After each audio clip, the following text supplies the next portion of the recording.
My name is Susan Miller. I'm 47 years old. I've been married to John for 25 years. Our family includes John, who is also 47, and our daughter Emily, who is in high school. But something happened because of John that almost broke our family apart. It all began when John forgot his phone at home one day when he went to work. He's always on that thing during meals. It's no wonder he leaves it behind sometimes. When I picked up his phone, I saw messages from a woman I didn't know.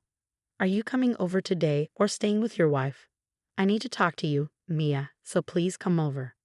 What is all this? I panicked as I read the shocking messages. Then my husband John, realizing he'd forgotten his phone, returned home. Do you know where my phone is? It looks like I left it at home. Come on, if you have it, just give it back. I'm going to be late for work. What's going on? Who's this legal wife? And who's Mia? When I confronted him, John seemed surprised at first but then sighed heavily and began to explain. I was planning to tell you about this. I had everything prepared, but I guess getting caught now is probably the right timing. The right timing? What do you mean? Just like you're thinking, I have a mistress. Those messages you saw were from her. What? You've been cheating. For how long? I guess it's been over 15 years now. Over 15 years? Yeah, her daughter is in junior high school now. She's technically my child. She would be Emily's half-sister. She's facing high school entrance this year. It's going to be tough. So I'm planning to divorce you and marry her. I intend to support my daughter as a father. I couldn't understand what John was saying at all. Daughter Emily is your daughter too, isn't she? Don't you care about her? I didn't say I didn't care about her. Emily has been my precious daughter for 17 years too, but I don't plan to take her with me. It would be awkward to have a daughter who's not biologically related to her mother and the family, you know. Everyone would feel uncomfortable. So I'll leave Emily to you. In return, I'll make sure to pay child support until she graduates from college. And if Emily reaches out, I'll be willing to talk. So that should be fine, right? Are you serious? I'm dead serious. In fact, I think I'm offering a pretty good deal. Oh, and here, I shouldn't forget to give this to you. What's this? I've already filled in my part, so just write down yours and submit it. Let me know once you've filed the divorce papers. I'll come to pick up my stuff once the divorce is finalized. Wait a minute. What are you saying? You're not coming back. Yeah, I'll be living at her place from now on. I'll talk to my folks. You just take care of Emily and don't do anything unnecessary. Well then, thanks for the last 25 years. Take care. Hey, just wait. John handed me a divorce paper and left the house in his usual attire for work. I'm sure her place must have been prepared with all the living necessities for him. How could this? What am I supposed to do now? What's wrong? Why are you upset so early in the morning? Did something happen? My daughter Emily, who was home for the school holiday, came over to me as I was feeling distressed. I shouldn't have burdened her with such heavy news, but in that moment, I ended up telling her everything. Dad has a mistress. He gave me this and left. What? Cheating? And this is a divorce paper? Is Dad serious about this? Why would he? He apparently has another child with his mistress. A child? So I have a half-sister? Yes, from another mother. And what did he say about it? He said he'll pay child support. To take care of you. What about apologies to you? Well, you're the one most affected, Mom, and there are no apologies. What is he thinking? After hearing my story, Emily bit her lip, thinking for a moment before responding. I see. If Dad's going to act like this, then we'll have to come up with our own plan. Huh? What do you mean? Don't worry, it's nothing dangerous. Since Dad seems to have no remorse for betraying us for over 15 years, we'll make sure he deeply regrets what he did. But of course, that requires some planning. But Mom, you're not blaming yourself for Dad's actions, are you? It's all Dad's fault. You don't need to feel guilty. We don't need to hold back. As we watch Dad face the consequences, he's getting what he deserves. So it's only fair that we make sure Dad understands the pain he's caused, right? Well, my daughter is actually the smartest kid in the USA. Her intelligence has amazed adults since she was little. She probably already has a plan in mind for this. Just wait, Mom. I promise I'll make Dad regret what he did. With that, Emily wore a mischievous smile. A month later, Emily and I had settled into our new routine, just the two of us. The door creaked open, and in walked my husband John, but with patches of his hair shaved off as if by a clipper. The first thing he said was, "What the hell were you thinking?" Dad stormed into the house with clippers in hand. "After hearing everything from you, look what you've done to me," he said, pointing at his patchy haircut.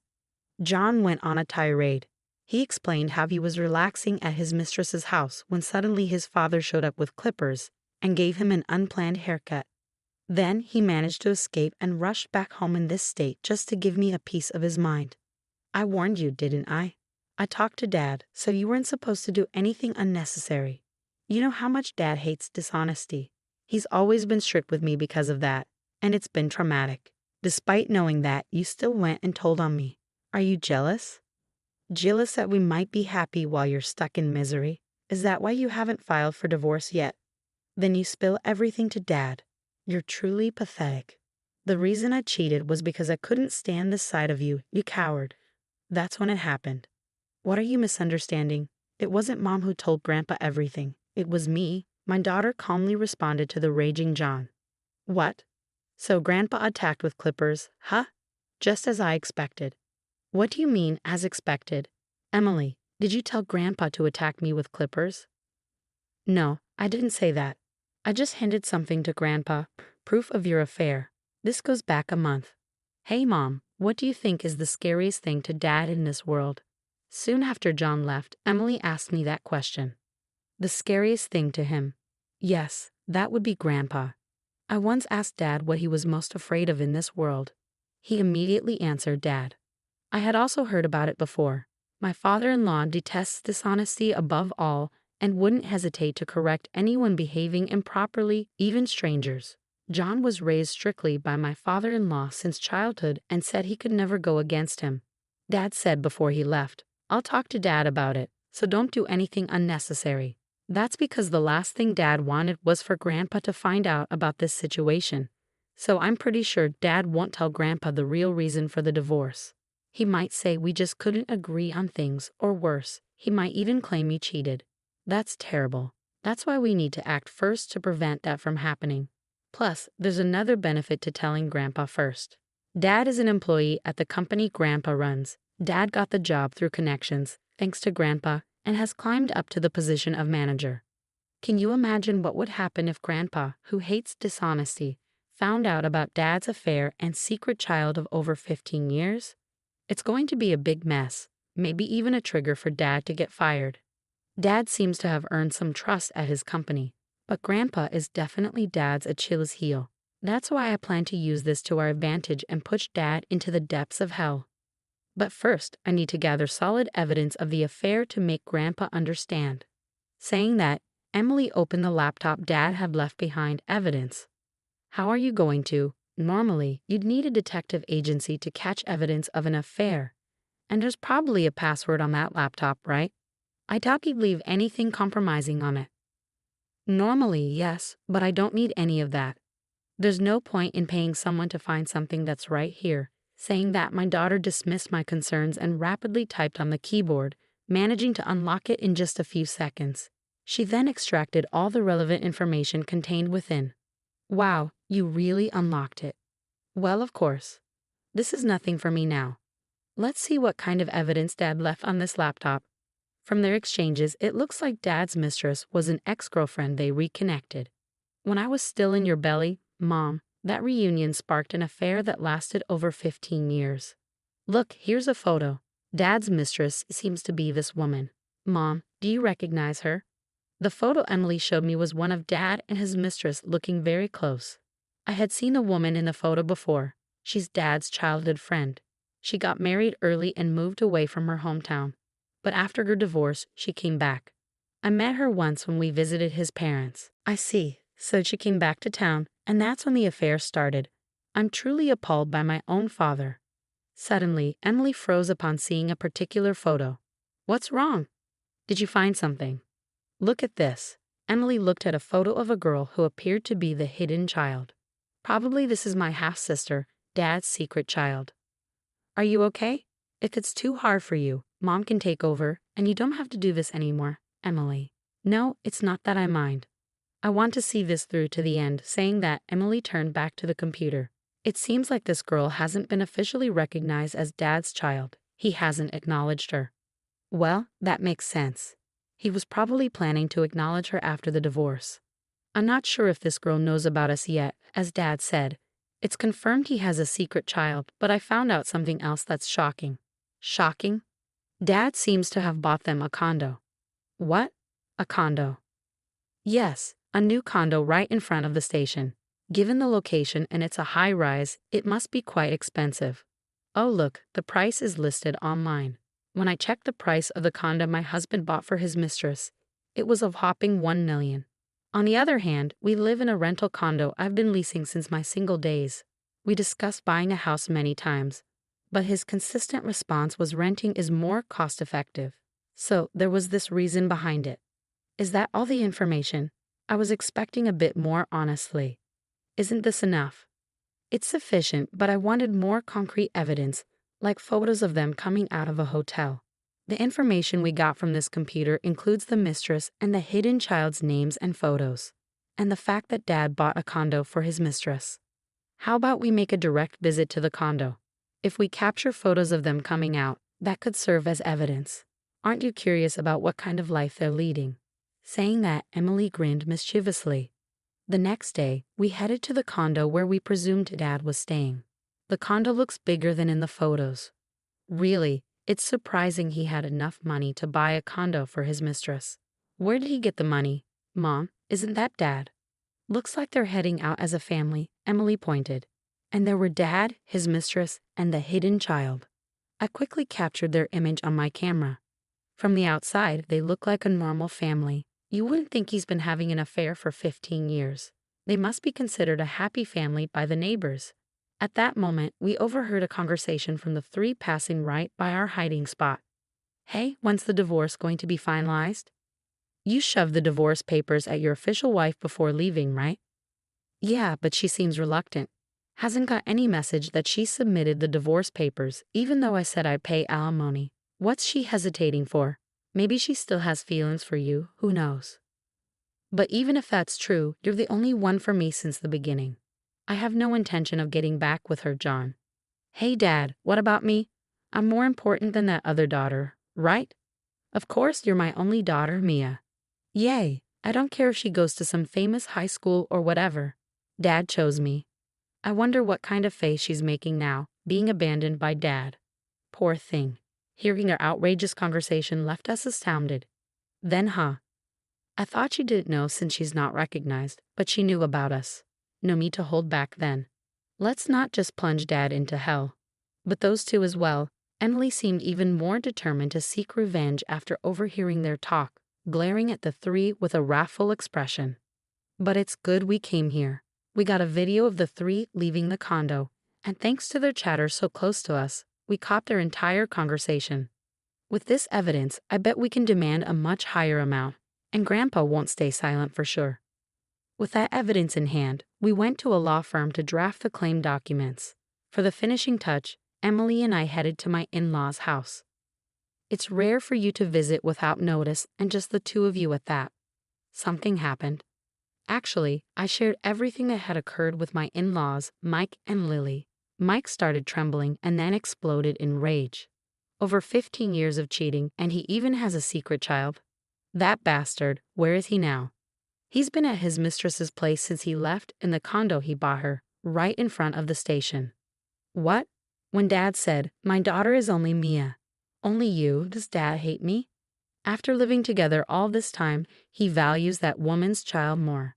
And if Mom and Dad get divorced, does that mean I'm no longer Grandpa and Grandma's granddaughter? I don't want that, Emily. That's not going to happen.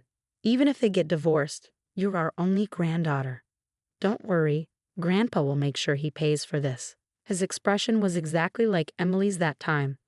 He had a look of burning vengeance on his face. And then, a few days after we left his house, Mike, armed with a clipper, raided the apartment where he was staying. That's how we got to this point. You did this. Sorry to shock you, but I have something to give you. With that, I handed my ex-husband a brown envelope. What's this? Open it, you'll see. He hesitantly opened the envelope and turned pale upon seeing the contents. What? Why? Inside the brown envelope were documents related to child support and division of property. Why? You're wondering why Dad did warrants paying this entire amount, right? I can't understand why you'd question that. But this amount is just since you seem not to understand. Let me explain. It was determined by several factors. I think what Dad has to pay Mom is fair. For that amount, I still have an issue with the amount, but this division of property is absurd. Why do I have to sell the condo I bought? That's ridiculous. I thought you'd say that. What? The condo you bought for your mistress in your name is subject to division of property. That's a well-established fact. It's not something you can argue against. What about them then? You're not telling me they have to leave, are you? Exactly. If a house is being sold, the people living there need to leave. You're heartless. I'll throw those words right back at you. After all these 15 years, you've really outdone yourself in deceiving us, you coward. You seem quite unhappy with these documents, but no matter what you say here, Dad's wishes won't be met. These aren't documents we made up. They were professionally drafted by a lawyer we hired. So if you have any issues with the amount, why don't you hire a lawyer yourself and file an appeal? Whether that'll be successful or not, I can't say. Hearing this, my husband blurted out, okay, I get it. I'll break it off with her and move out of that condo. That's what you want, right? Apparently, the idea of paying hefty alimony was too much for him. He said he'd break up with her and return home. However, things didn't go as he had hoped. Break up? Move out? Do as you like. It's no longer my concern. Not your concern. This is about us. We're married. We should talk more. Are you misunderstanding something? We're nothing to each other anymore, complete strangers. What are you saying? But you haven't submitted the divorce papers yet. That's only because I've been too busy dealing with your mess to get in touch. I submitted the divorce papers the day you left, so we're already divorced. What? Too bad, Dad. It's too late. The divorce papers have been processed, and you two are divorced. As for the documents, we'll be claiming accordingly. Damn it. And don't forget about the child support payments. I heard it from Mom. You said it yourself, right? That as a father, you would diligently pay child support until I graduate from college. Thinking back, I can't recall any fatherly things you've done for me, but at least for this last part, be responsible and live up to your word, Dad. Jan was left speechless by Emily's words. Then, that moment came. A call came through on my phone. It was John's father, Mike, probably anticipating that the ex-husband had stormed back to me. He called, and his guess was spot on. Seeing that I was on the phone with his father, the ex-husband's face turned pale. Mike wants to talk to you, Dad. No, tell him I'm not here. That's impossible. Besides, Dad knows you're here, so avoiding him now will only make things worse later, won't it? Reluctantly, he took the phone and started talking. Dad, what do you want? I didn't. Why do I have to come home? Wait just a minute. Hey, what did he say? He said I have to come home because he has something to talk about. Well, you better go then. Go? Are you kidding? If I go to Dad, I'm finished. What should I do?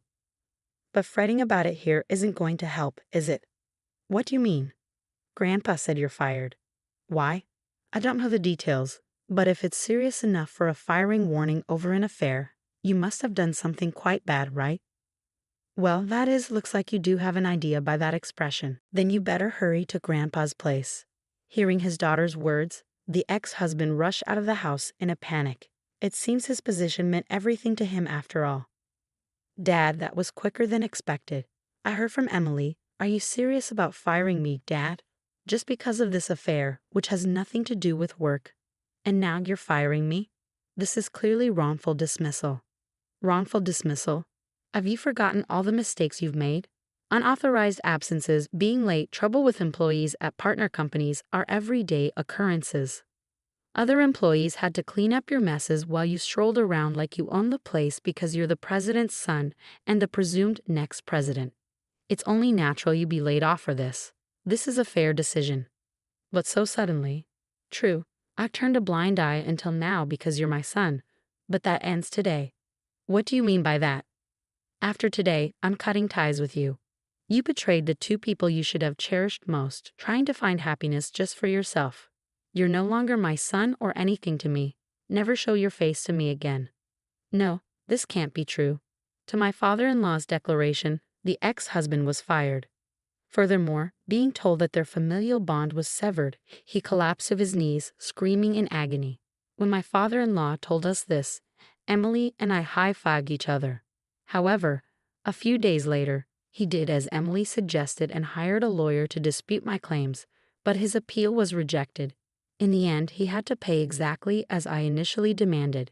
It seemed John's mistress was entirely dependent on the ex-husband's salary, being a part-time housewife with a meager monthly income. Hence, I admit to what I've done and I'm reflecting on it, but I can't pay such an amount. Half? No, even a 30% reduction would be appreciated. She pleaded for a reduction, as if haggling at a market, but I rejected it. Eventually, her parents had to pay off the debt in her stead. Thus, even though he got his wish to remarry his mistress, he ended up in a terrible living situation. Of course, the hidden child who was supposed to enroll in high school couldn't do it due to her parents' self-inflicted plight. As for us, then, Mom, I'm going to take care. You too, it's really dangerous out there these days. I know, Emily. If anything happens, make sure to contact me. Even if nothing happens, I'll still check in often, and I'll come back home, even if you get tired of me. Since then, Emily has been attending a university and is living on her own for the first time today. But I'm not too worried. After everything she's managed to pull off almost single-handedly, I'm sure she can overcome